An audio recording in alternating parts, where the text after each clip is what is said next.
Hello everyone, welcome back to my channel. I had a question in the comments and I love to get those questions and have a think about it. The questions that I got was how do you color houses? How to tackle a page with houses and describe the page in the Ochtendgloren, the Magical Dawn Coloring Book by Hannah Carlson. It's a double-sided spread with a cat with the houses on the back, and I think she mentioned this one. If I am wrong, I'm sorry, but you can apply it on every page, how I tackle it. And yeah, before I show you how to tackle this page or talk about it, how to tackle it, I will show you some of the houses that I colored already. And yeah, then you can make your decision what to do and how to approach a page like this. So first let's show you some of the pages that I've colored in my Daydreams coloring book by Hannah Carlson. And you can see this one pop up a lot of times because I completed the book and there are so many examples from pages and subjects that I have colored in the past, and yeah, how I tackled them and approached the pages. I was not the most amazing colorist when I finished it. It's all my old work, but I still like it. And yeah, it is great to have looked together. For this page, I made a decision that I wanted the flowers to pop out. So I went with a black background with nice bright colored flowers with an outline. And if you use an outline on your flowers, they pop extra.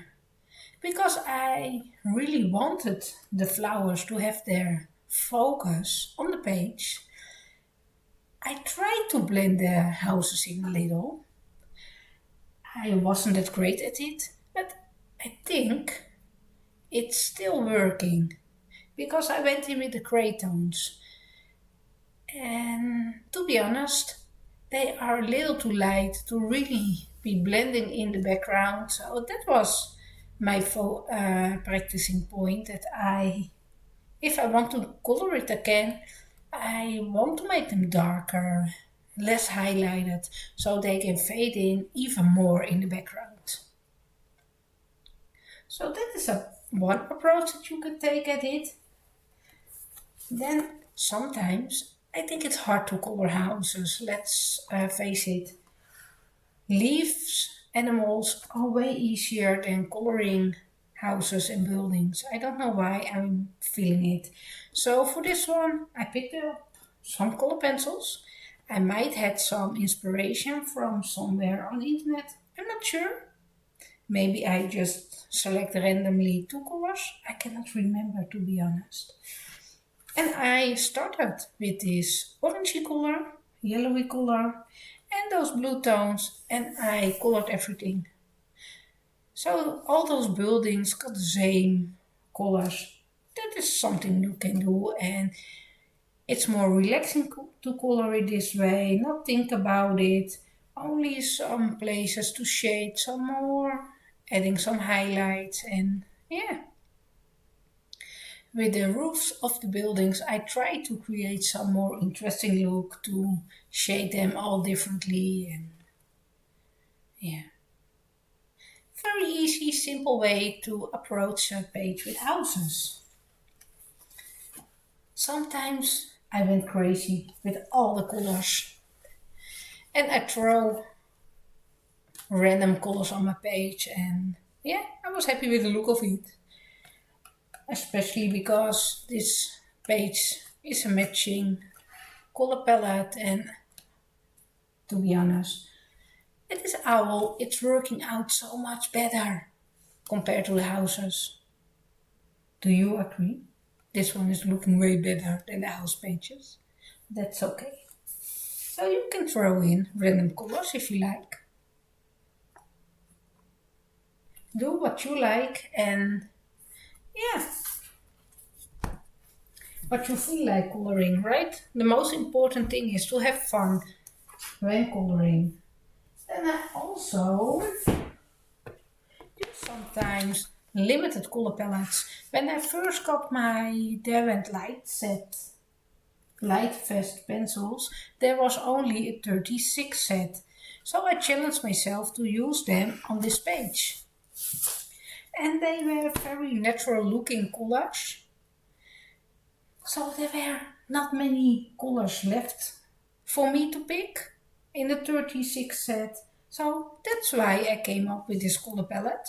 That's why my house is this type green combined with the orange. I like everything on the page, except from the outlining of the little squirrel. But that's okay. I had fun coloring it. And sometimes I make decisions about the set that I'm using and limit myself this way. Will I make different decisions these days? Absolutely. Will I challenge myself again to use 36 pencils on the page? Yeah, maybe. I'm not sure. It was fun. But I have loads of options now, so yeah, I like to use all my colors and yeah, have a little bit more wiggle room.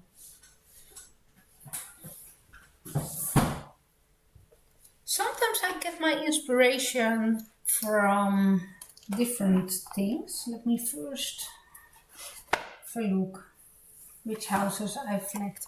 Oh, for this page I went in with the colors of the page that I already used. So some of the orangey leaves, some of the brown, and yeah, it gives this nice fall look of it. This is a brown wooden tree trunk house and it's working out,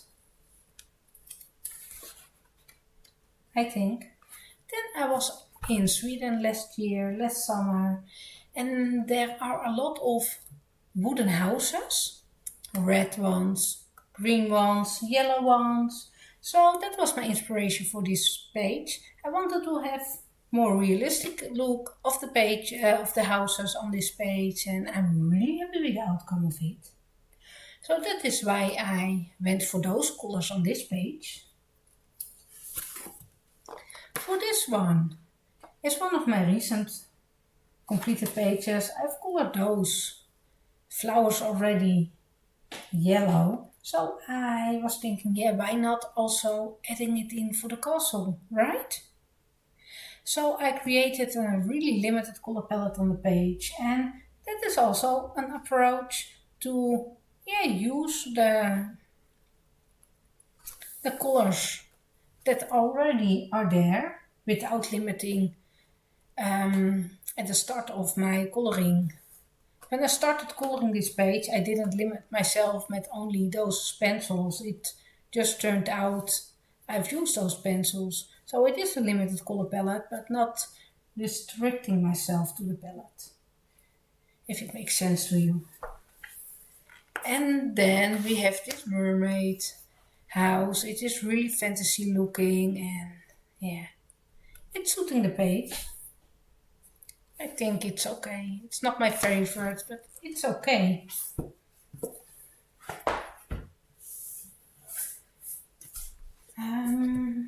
Let me show first some of the houses in the Clara Makova book.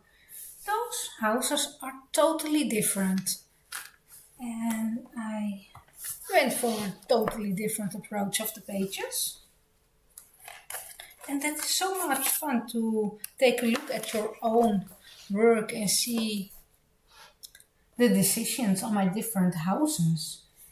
And funny enough, I've colored 3 pages in the book, and those were all houses. So, yeah.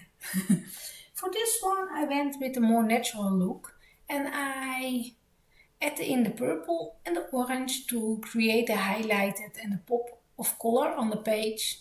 So, looking at this page, you won't notice the house at the first time. You can see some floating curtains, yes, you can see the tea pot and the little cup. Yes, you can. And this pumpkin. Those are really showing up. But the house is more subtle, I think. Moving on to the next one. This house is there. It's big, it's yellow, and yeah, I really wanted to have this vibrant pop of color in the house. The rest is more muted and wooden look, and I'm liking this color combination. And for the last example, I've colored this house very Christmassy looking, and yeah, I think it's a nice one. You can see it is a tree house, right? But it is not really there. The focal point of the page, it is more the Christmas tree look. The little bird with the lollipop. There is this little cookie. There's those presents around. And then if you have looked at all those little tiny things on the page, you can see, oh, it is a house and it tied everything together. So, to make a decision how to tackle the page, you must think about what do you want on the page. So let's have a look at this one. Will you have the houses as your focal point in the page? Or do you like to have them more subtle and fading away in the background? Both can be pretty, both can be done. And you have to think about it before starting the page, because the colors that you go for will depend the outcome of it, right? If you go for a very bright red background, it can be so pretty. But having those also really bright and red, will the cat be popping out more? I'm not sure. But if you make more jungle colors, more dark greens and a lot of greens around the cat and making the cat a lot lighter, you can have the houses fading away. Are you not sure what colors you want to use?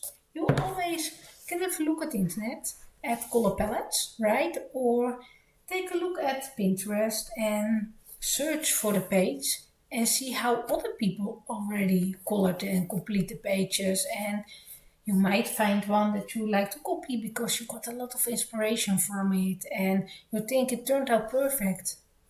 It's okay to copy other people's inspiration and use it.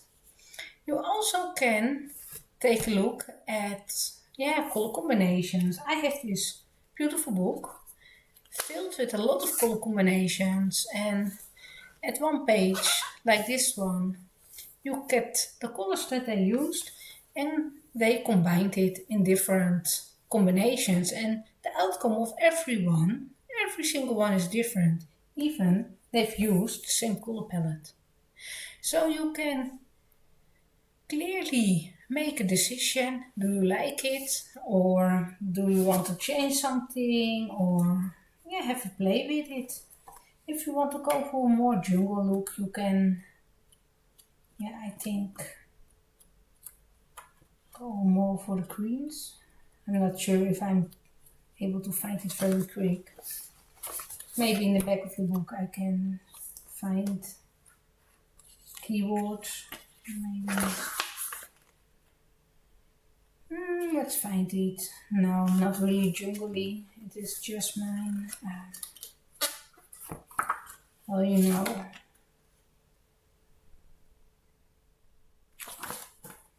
I don't want to spend so much time looking for the perfect color palette. But you know what I mean, right? If there's a lot of creams and things you can throw in your page. I think this is way too yellow. It's not my perfect jungle color combination. This is more, there is some more greens. It doesn't matter, right? You know my ID. if you go in for a lot of greens and using the pop of colors for the houses, you can really have them standing out in this color palette. Alright, a lot of greens with some pop of blue. You also can go for a lot of blue with some more muted tones for the leaves. You can go for blue cat, you can go for blue background, you can map out those colors and see how you like it. It's a different approach. It can work out great, and you have to take your time to find the perfect color palette that will work with your page and match the ID that you have. Looking at this page, I see a lot of muted greens, dark greens, and I think I approach it like having the houses fade in the background. Maybe it's great to throw a base layer of distress inks on top, so everything got the same base, and then putting some highlights on some of the leaves or a little glow out the house. It can be amazing. It can be beautiful. So it's really different. You can tackle the page at so many different ways, and nothing is wrong. It's all great. It is just what do you want with your page. And if you don't like coloring houses, you can always pick up your black paint, right? And black them out, or very dark green paint, and remove those from the page and add in a bunch of stars, or extend some of those leaves and create some extra jungle vines in the background, and having fun. I hope you enjoyed the video. I hope I've answered some of the questions from how to color houses and how to tackle the page, and it depending really on your own decisions and what is the outcome of the page that you have in mind. And I hope to see you next time. Thank you for watching. Bye.